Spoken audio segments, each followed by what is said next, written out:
Good afternoon, Jay Lee. Since the majority of the audience are Korean, let me switch the language. But before that, it's my honor and pleasure to become one of the speakers of this session. And one of my friends from the MIT Media Lab, John Maeda, now he's the president of LISD. He informed me that how the conference is great is. And I'll be the third place presenting from the MIT Media Lab. But hopefully next year there will be more audience and more attention from the national, also global. Okay. 안녕하십니까. 이재철이라고 하고요. 좀 전에 너무 인상적인 프레젠테이션을 거왕한테 받으셔서 굉장히 재밌었는데, 저는 사실 오늘 이 세션의 주제인 네트워크의 힘과 그 다음에 소셜 플랫폼이 가진 가능성, 그것을 단순히 이제 하나의 애플리케이션이 아니라 전 세계에 있는 이 소셜 네트워크라는 산업, 그 다음에 국가, 기업, 개인까지, 특히 문화까지 들어가는 비율을 한번 버드 아이가 돼서 공중으로 올라갔다가 한번 내려오겠습니다. 그리고 굉장히 기대하셔도 좋을, 아마 전 세계 최초로 공개되는 몇 가지의 글로벌 소셜 애플리케이션들을 소개해 드릴까 합니다. 크리에이티브 캐피탈을 얘기하기 전에 먼저 우리가 생각해 봐야 될 부분이 몇 가지가 있어요. 산업화 시대에는 사람의 힘, 육체적인 노동, 그 다음에 우리가 가지고 주어진 하루 24시간의 힘에 의해서 어떤 자본력을 키워왔습니다. 정보화 시대에는 그것이 지식이라고 하는 사람이 갖고 있는 단순 육체적인 것이 아니라 이 두뇌와 여러 가지의 그 상상력을 발달로 한 지식이라고 하는 부분을 가지고 자본화시켰습니다. 이제 네트워크가 되는 시대에는 아마 그것을 넘어서는 단순 한 사람, 여러 사람의 지식이 아니라 소셜 캐피탈이라고 하는 사회적 자본, 우리가 흔히 얘기하는 소셜 파워들이 세상을 지배하게 됐고, 그것의 경쟁력이야말로 아까 말씀드린 국가, 기업, 개인의 경쟁력이 될 것입니다. 다시 시계를 축을 10년 전으로 돌릴게요. 10년 전에 정확하게 헥터 루이즈라는 AMD 체어맨께서는 이런 얘기를 했습니다. 2015년이 되면 전 세계 인구의 50%가 인터넷에 액세스할 것이다. 지금 상황을 보면 우리는 아직 2011년에 있는데 현재 21억 명이 인터넷에 액세스를 하고 있습니다. 아직 31%밖에 안 되고 있어요. 하지만 분명히 앞으로 올 4년 내에는 이 스마트폰으로 인해서 훨씬 더 많은 인터넷 액세스가 가능할 것이고, 저기 50 by 15이라고 하는 포뮬라는 달성을 할 것입니다. 저런 인터넷에 액세스하는 사람들이 많아지고 그것이 인터넷이라는 네트워크를 통해서 모든 것들이 움직이게 됨으로 인해서 우리는 이제 인터넷이 더 이상 정보의 채널화가 아닌 어떤 모든 행동, 모든 일과 문화와 컨텐츠를 즐길 수 있는 그런 일상이 되어버렸는데, 이것을 바로 컨슈머 인터넷이라고 부르기 시작합니다. 단순히 URL에다 쳐서 어떤 정보의 사이트를 접근하는 형태의 인터넷이 아닌 음악, 동영상, 텍스트, 메시징, 모든 분야의 멀티미디어 디지털화된 컨텐츠가 어떤 디바이스에서든 휴대폰, PC, TV, 자동차 내비게이션까지 우리가 접근할 수 있는 모든 디바이스에서 인터넷을 액세스하게 되고 컨슈머하게 될 것입니다. 실제로 미국에서는 현재 TV를 보면서도 38%라는 사람들이 PC나 휴대폰을 통해서 SNS를 접근하고 있습니다. 그 TV에 있는 컨텐츠를 얘기할 수도 있고 단순히 일상을 공유하는데 이미 일상에서는 멀티태스킹이 일어나고 있다는 얘기죠. 그래서 들여다봤습니다. 전 세계 현재 7억 명이 넘어갔다고 하는 인구 중에서 현재 12억 명이 소셜 네트워크 서비스를 하고 있는데요. 그중에 대륙별로 보면 사실 인구가 많은 차이나서부터 미국, 이런 브라질 같은, 인디아 같은 나라가 아직은 많죠. 액티브 유저라 하면 한 달에 한 번은 꼭 소셜 네트워크 사이트를 접속을 해서 거기에 흔적을 남기고 간다는 것을 의미합니다. 우리나라는 아직 1100만 정도가 있지만 사실 굉장히 액티비티는 높습니다. 그래서 나온 것이 이제 사회적 시대 정신이죠. 우리가 예전에 민주화 시대를 거치고 그런 그 산업화 시대를 거칠 때 시대 정신이 아닌 사회적 시대 정신이란 무엇일까? 요즘 다시 언급되는 얘기들은 소셜 네트워크 상에서의 그 굉장히 복잡하고 그리고 어떤 사람과 연결이 되거나 어떤 자료를 컬렉트하기에 굉장히 좋은 플랫폼화된 이 정신을 가지고 있는 것이 어떻게 보면 사회적인 시대 정신이라고 할 수 있습니다. 사실 저는 오늘 여러분들을 대상으로 혼자 말을 하고 있지만 사실 이 컨퍼런스에 오신 분들은 이것에 대해서 얘기를 할 것이고 우리는 불과 몇천 명에 불과한 사람들이 이 작은 홀에 모여 있지만 이 컨퍼런스는 전 세계로 흘러나가는 채널을 인터넷이나 휴대폰이나 모든 SNS를 통해서 이루어지고 있습니다. 더 이상 시공간의 제약을 받지 않는 사회적인 네트워크 그리고 정보의 공유가 우리가 상상도 못할 만큼 일어나게 되는데 이것이 바로 소셜 DNA라고 합니다. 산업적인 얘기를 좀 더 들어가 보겠습니다. 제가 하는 분야이기도 하고 하다 보면 지난 10년 동안에 우리가 잘 알고 있는 글로벌 SNS 서비스라고 하는 것들이 있어 왔습니다. 물론 스카이프부터 시작해서 최근에 몇 년 전에 그룹폰까지 하나하나가 전부 다 디스트럽티브한 프로덕트였습니다. 기존에 존재하지 않았던 것을 만든 것은 아니지만 실제로 기존에 많은 불편함을 아니면 더 많은 혜택을 줄 수 있었는데도 못 줬던 것들을 해결해 나가기 시작했죠. 재미있는 것은 정부 차원이나 기업 차원에서 들여다볼 밸류에이션입니다. 아직까지는 페이스북을 만큼 따라가는 소셜 네트워크가 그렇게 크진 않지만 전 세계로 다 합쳐서 현재 5조 원이 넘는 매출을 일으키고 있습니다. 매출은 5조 원밖에 안 됩니다. 근데 이들의 가치는 그거의 25배가 넘는 125조 원을 육박하고 있습니다. 우리나라 한 해 예산의 거의 한 50% 이상을 차지하고 있죠. 왜 사람들이 이런 회사들과 이런 서비스들의 가치를 저렇게 높게 부를까요? 그거는 그 안에 사람들이 있기 때문입니다. 단순히 제품 하나 파는 그런 형태가 아닌 이거는 인올가닉하게 계속해서 서비스가 증가시키고 그 사람들이 하나의 마케팅 채널도 되고 그 사람들이 하나의 오피니언 리더가 되고 그 사람들이 하나의 이 서비스를 더 증폭시키는 촉매제 역할을 하기 때문에 가치가 높습니다. 그만큼 소셜 네트워크 산업이라고 하는 것은 이제 한 지역이나 정보에 국한되지 않고 모든 나라와 모든 네트워크를 통해서 들어갈 수 있는 최대의 산업이 될 수 있다고 봅니다.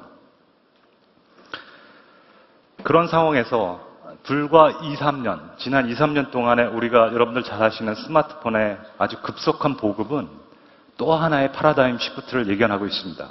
이미 일어나고 있고요. 이제 모바일은 더 이상 그 웹 다음에 오는 수식어가 아니고 모바일이 먼저 오고 오히려 그게 메인스트림 비즈니스가 되는 세상이 왔습니다. 이미. 앞으로 그것이 이제 컨슈머 인터넷처럼 퍼져나가는 것은 불과 한 3-4년 있으면 충분히 가능할 것입니다. 현재 우리나라와 미국과 같은 선진국에서는 이미 48%의 스마트폰 보급률을 보이고 있고요. 개도국이나 중의 그 나라들에서는 벌써 작년 대비 거의 한 200-300%의 성장률을 보이고 있습니다. 우리가 예전에 흑백 핸드폰을 보다가 칼라로 넘어올 때의 시기가 불과 3년 만에 전부 교체가 됐듯이 스마트폰은 그만큼 더 빠른 속도로 진행될 것입니다. 그러다 보니까 모든 서비스가 기존의 인터넷 기반의 웹에 했던 것들에 있었는데 순식간에 이제 모든 웹 서비스들의 반은 50%는 모바일로 이동할 것입니다. 나머지 반도 모바일과 연계된 서비스를 하지 않으면 더 이상 존재하기가 힘듭니다. 그 정도로 산업계, IT 업계에서는 그만큼 많은 기대와 변화의 흐름을 읽고 있는 것입니다. 실제로 어떤 리서치 기관에서는 이 소셜이라는 거대한 축과 모바일이라고 하는 또 하나의 축을 넣고 리서치를 시작을 했습니다. 이것의 몇 가지의 그 요약본을 보면요.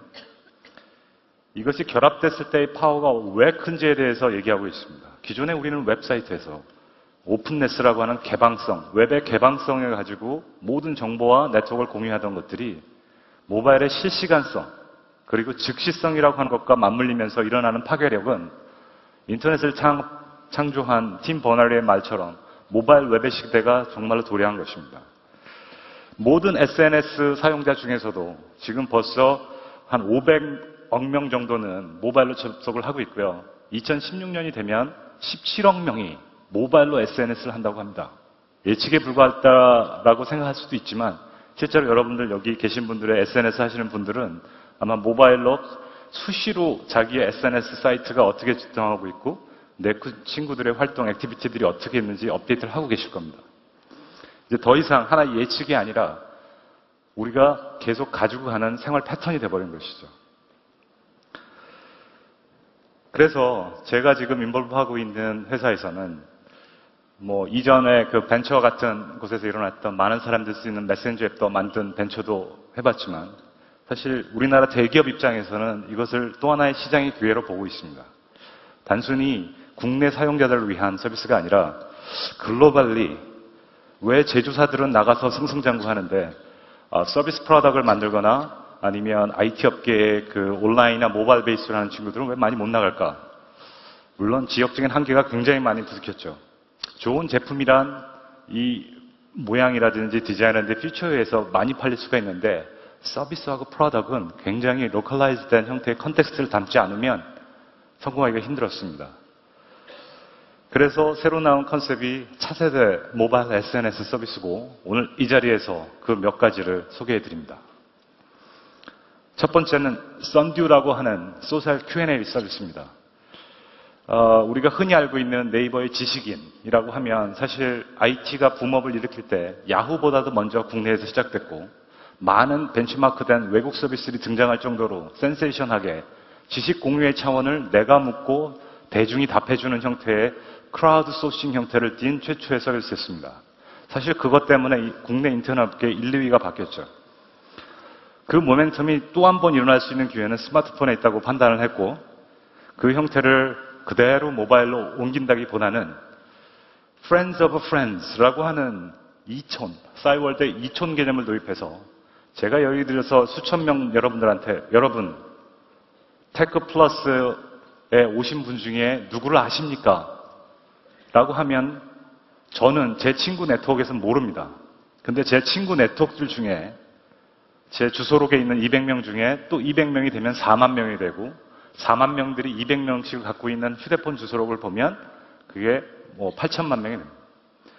그 정도의 파괴력을 가진 이 네트워크 효과를 이용한 사실 카카오톡도 그랬지만요. 똑같이 그렇게 통화하게 되면 여기 관중석에 와신 어느 분 중에 한 분은 오늘의 제가 모르는 연사를 알고 계실 겁니다. 첫 번째 효과는 네트워크 파워고요.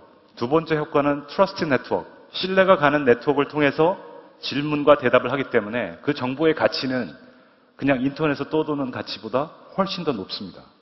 바로 이 부분에 착안을 한 소셜 Q&A 서비스는 단순히 저 플랫폼 하나에 질문과 큐를 하는 정도가 아니라 그 큐가 누구를 통해서 들어왔는지의 관계도를 보여줌으로 인해서 그 대답의 컨텍스트를 같이 연결해 주게 되어 있습니다. 또 하나는 이 중에는 사실 이 자리에 쓰셔도 그리고 발표를 하셔도 되실 만한 분들이 굉장히 많습니다. 숨어있는 고수들이시죠. 저처럼 이렇게 이름 달고 나오는 사람뿐만 아니라 그 고수들을 발견하기 위해서는 소셜 네트워킹이 굉장히 중요합니다. 썬듀는 무엇을 제공하냐 하면 만약에 중국의 만리장성에 대해서 굉장히 잘하는 사람이 있는데 저는 안 가봤고 가야 되는데 제 친구 중에 가본 사람도 없는데 그 네트워크를 몇 단계만 통했더니 아주 엑스퍼트를 찾아냈어요. 그 사람을 통해서 여행 전문가라는 타이틀을 만들어주고 그 사람이 우수 썬듀 엑스퍼트로 활동을 하게 됩니다. 그거는 이제 분야별로 나눠줄 텐데 썬듀 앱은 앱 하나가 아니라 썬듀 메디컬, 썬듀 거버먼트, 썬듀 SK 각각의 조직별로 그런 엑스퍼트나 Q&A를 던질 수 있는 창구를 열어두므로 인해서 소비자와 생산자 간에 직접적인 대화 채널을 열어주고 그것을 단순 단문 채팅이 아니라 정보가 흐르게 하는 채널을 만들 것입니다. 언젠가는 썬듀 테크 플러스가 빨리 생겨서 이제 그런 것들을 쉽게 만들어서 테크 플러스의 전 세계 어디언스들과 여기 와 있던 연사들이나 볼런티어들이 직접 커뮤니케이션을 하는 그리고 질문을 공유하는 그런 세상이 올 것입니다. 두 번째는 앞으로 보여드릴 몇 가지는 지금까지 나왔던 소셜 네트워크 서비스들의 단점을 지적하면서 발견되는 현상들입니다. 첫째, 모든 소셜 네트워크는 한 곳에 다 있어야 됩니다. 페이스북도 그렇고 트위터도 그렇고 우리나라의 싸이월드도 그렇고 사진, 음악, 동영상, 채팅까지 모든 데 다 있습니다. 주제도 각각입니다. 근데 그 주제를 조금씩 프래그먼트하게 띄어내다 보면 그 중에 컨텍스트라는 것이 발견이 되는데 하나가 음악입니다. 아까 좀 전에 그 오카리나도 음악을 주제로 사람들이 뭉치지 않습니까? 마찬가지로 실제 일상생활에서도 페이스북에 들어가 보면 굉장히 많은 컨텐츠들이 음악 중심으로 대화가 일어납니다. 새로운 음반이 나왔는데 이런 거죠. 그래서 결국에 만든 것은 제 폰 주소록에 있는 친구들이 똑같은 이 뮤직 벙크라는 앱을 갖고 있으면 제 친구가 가진 음악의 리스트를 제가 볼 수가 있습니다. 여기 이제 키아트 원장님께서 저랑 같이 이 아이폰 앱을, 안드로이드 앱을 갖고 있다면 나훈아를 좋아하시는구나. 이런 것들을 이제 공유하게 되는 거죠. 또 하나는 최근에 나온 소녀시대의 The Boys라는 신곡을 제 친구가 다운받게 되면 핸드폰에 저는 그거를 immediately 노티스하게 되고 그거에 대해서 그 노래 좋니? 나도 어떻게 다운받아야 되는데 이런 서로 간의 채팅 서비스를 같이 연계해 있습니다. 친구가 즐겨 듣는 음악 그런 송들을 나랑 공유할 때 또 하나의 소셜 네트워크가 일어난다고 봅니다. 마찬가지로 패션입니다. 패션도 내 친구가 입은 옷에 대한 태그, 이 옷을 어디서 샀지? 이 옷은 어떤 스타일일까? 이런 것들이 대부분입니다. 페이스북이나 이런 데 들어가 보면. 그런 것들을 공유하는 것을 한데 묶어서 전 세계에서 오는 사람들이 자기가 입는 스트리트 패션들을 집에서 입는 옷들을 올려주고 그것을 공유하게 하는 패션 드리븐 된 굉장히 스타일리시한 컨텍스트 SNS이 되겠습니다. 마지막으로는 음식입니다. 아까도 말씀드렸듯이 우리의 일상은 의식주로 시작하잖아요. 의식주하고 커뮤니케이션. 그 마지막에 오는 음식도 마찬가지로 제가 어느 집에 가서 어떤 베이글을 먹었는데 그 베이글에 어떤 버터가 더 많이 들어갔다든지 이런 것들을 서로 공유하기 시작하게 되는 거고요. 단순히 우리가 직관적으로 생각하는 그 LBS형의 생활형 정보 지도 기반으로 한 그런 형태의 그게 아니고 훨씬 더 감성적으로 접근하는 미국 가서 메뉴판을 보시면 아마 고추가 그려지는 그림들을 많이 보셨을 거예요. 그게 매운 강도를 표시하잖아요. 이제 그런 것들을 이용해서 이제 표시하게 해서 그런 것들을 공유하게 되면 내가 굉장히 짠맛을 못 먹는구나. 내가 매운맛을 먹는구나. 그리고 이 음식점이 좋다더라. 이런 것들이 이제 같이 공유되는 디시 베이스드 된 메뉴판의 그 SNS라고 할 수 있습니다. 두 개가 더 있는데요. 기존의 SNS 하면 그냥 웹사이트에 나를 프로파일을 등록하고 그거에 의해서 나의 일상을 공유하고 친구들과 공유하는 그런 형태를 얘기했습니다. 근데 실제적으로 SNS에 우리가 사는 세상에서는 명함을 교환하는 게 SNS의 시작입니다. 처음 뵙겠습니다. 제 명함은 이렇고 나중에 연락 주십시오.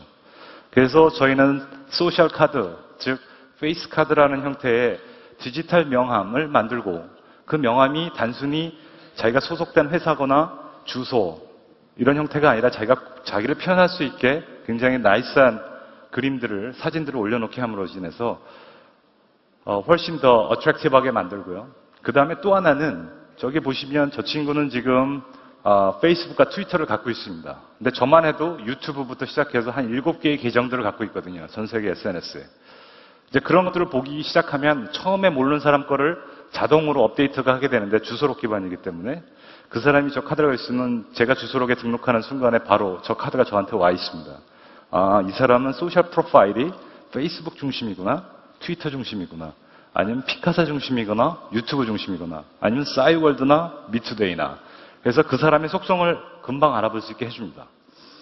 이제 이런 것들이 바로 이제 또 하나의 소셜 네트워크의 근간이 될 수 있는 우리 일상에서 퍼져나오는 하나의 아이템이 될 수 있다고 보고요. 마지막으로는 사실은 컨텐츠 드리븐 SNS 중에서도 가장 강력한 것들이 특히 한국에서 글로벌리 갔을 때 K-팝이라고 하는 강력한 컨텐츠가 붐을 이루고 있기 때문에 이 서비스는 아마 전 세계 최초로 그 K-팝 32개 아이돌, 아까 말씀드린 소녀시대를 포함한 컨텐츠를 전부 심고 그들과 팬들이 커뮤니케이션 할 수 있는 그런 채널을 열어주는 겁니다. 실례로 3주 전에 뉴욕 맨하탄에서 그 뉴저지에 있는 데서 UN 30주년 기념하고 저희 한국 영사관과 같이 한 큰 K-팝 콘서트가 있었습니다. 거기에 4만 명이 참석을 했고 이제 그분들이 사실은 에이시안 아메리칸이거나 코리안 아메리칸일 수도 있는데 사실 거긴 굉장히 아메리칸이 굉장히 많았고요. K-팝이 얼마나 그 글로벌리 지금 퍼지고 있는지는 그 현장에서 보면 느낄 수가 있습니다. 이제 그런 것들을 하나의 그 글로벌 사업의 아이템으로 판단을 하고 그 컨텐츠를 묶어서 실시간 동영상, 무대에서 바로 들어오기 직전에 몇 마디 저 무대에 올라가요 하는 메시지들을 팬들한테 공유하는 비공개 동영상 콜입니다. 이런 것들이야말로 한국이 가지고 있는 여러 가지 장점 중에 컨텐츠 문화를 유통시킬 수 있는 방법인데 이게 단순히 컨텐츠를 구매하는 형태가 아니라 정 안에 들어가게 되면 여기는 보아라고 되어 있는데 보아의 팬클럽이 있고 거기에서 SNS를 할 수 있고 담론 메시지를 보내줄 수 있는 하나의 커뮤니티와 커뮤니케이션 거기다 컨텐츠까지 하는 3C 전략으로 들어가게 됩니다. 지금까지 보여드린 한 5개의 애플리케이션들은 월드 프리미어였고요. 이번 달과 다음 달 초에 이어서 일주일에 하나씩 계속해서 런칭이 되는데 사실 국내에서는 만나보시기엔 조금 시간이 걸릴 수도 있습니다. 왜냐하면 글로벌로 나가는 모티베이션이 먼저라서 일단 글로벌 앱스토어나 안드로이드 마켓에 출시가 되는데 외국 계정 가진 분들은 아마 다운이 받을 수 있을 겁니다. 다시 SNS 얘기로 돌아가겠습니다. 여기 계신 분들 중에 사실 오늘 주제가 예술과 기술, 그 다음에 그런 것들에 대한 얘기가 더 중점적인 것이고 사실 SNS 하면 사실 우리가 문화로 받아들이고 있으면서도 사실 이게 IT에 센트릭된 사람들, SNS를 굉장히 좋아하는 사람들이 사용할 것이다라고 하는 생각들이 많으세요. 근데 그러면서도 한편에는 나는 어떻게 하면 그런 SNS 서비스의 친구들을 많이 확장시킬 수 있을까? 인간이 가진 본성이거든요. 굉장히 내성적일 수 있지만 현실 세계에서는 온라인 세계에서는 굉장히 많은 네트워크를 갖고 싶고 그들과 공유하고 싶은 이 사회적 동물이기 때문에 가능한 얘기입니다. 그러다 보니까 무조건 계정 하나 열어놓고 누구든지 친구를 막 넓혀나갈 수 있다고 생각을 합니다. 저도 페북에 1000몇백 명이 넘지만 사실 친구는 한 200명 안쪽일 거라고 생각을 해요. 단순히 네트워크가 넓어진 거죠. 그렇기 때문에 투웨이 커뮤니케이션, 서로 간의 친밀한 대화는 잘 일어나지 않습니다. 또 하나는 그 컨텍스트를 제가 테크 플러스 온다고 얘기했을 때 그 분야에 있지 않는 사람들은 잘 몰라요. 이게 무슨 컨퍼런스에 대해서. 바로 이런 것들이 SNS를 잘못 판단하고 기업이나 아니면 국가나 개인들이 접근하는 방법입니다. 내가 그냥 사이트 하나 만들어 놓고 누구든지 오세요. 나 친구 맺어줄게 하는 마케팅적 접근 방식은 진정성이 떨어집니다. 분명히 얘기하지만 이제 그런 어프로치보다는 훨씬 더 다른 어프로치들이 필요할 거라고 봅니다. 왜냐하면 우리는 사람 대 사람이 굉장히 연결돼 있거든요. 그러니까 연결돼 있다는 것은 누구에 의해서 영향을 받습니다. 오늘도 오늘 나온 연사들이나 여러분들에 서 제가 영향을 받듯이 그리고 이런 얘기들을 또 그런 사람들한테도 옮겨가듯이 경험치는 항상 옮겨가게 되어 있는데 그렇기 때문에 우리의 아이디어들은 굉장히 그라스루트 많은 소사람들에 의해서 같이 올라와야 된다는 얘기죠. 이게 일방형적인 커뮤니케이션이 돼서는 예전에 브로드캐스팅 미디어와 다를 게 하나도 없습니다. 더 이상 소셜 네트워크에서는 그런 거를 바라보는 사람도 없습니다. 몇몇 굉장히 왜곡된 표현을 하는 소셜 네트워크 유저들에 의해서 집단화 옮겨지지도 않습니다. 그런 것들은 자동 정제작용에 의해서 정화되니까요. 세상이 그렇게 한 사람에 의해서 아니면 어떤 아젠다에서 드라이브 되지는 않습니다. 단 모두가 오픈된 세상에서는 누구나 아이디어를 개진할 수 있고 그 아이디어를 공유할 수는 있습니다. 의견을 모아서 가는 데는 그거는 사회적인 힘이 가는 것이지 어떤 의도된 형태의 힘으로 진화하지는 않습니다. 왜냐하면 우리가 여태까지 얘기한 기술은 특히 디지털 기술은 빛과 아름이 만나는 이런 빛과 아름이 만나는 디지털 기술들은 혁신에는 그렇게 충분하지는 않습니다.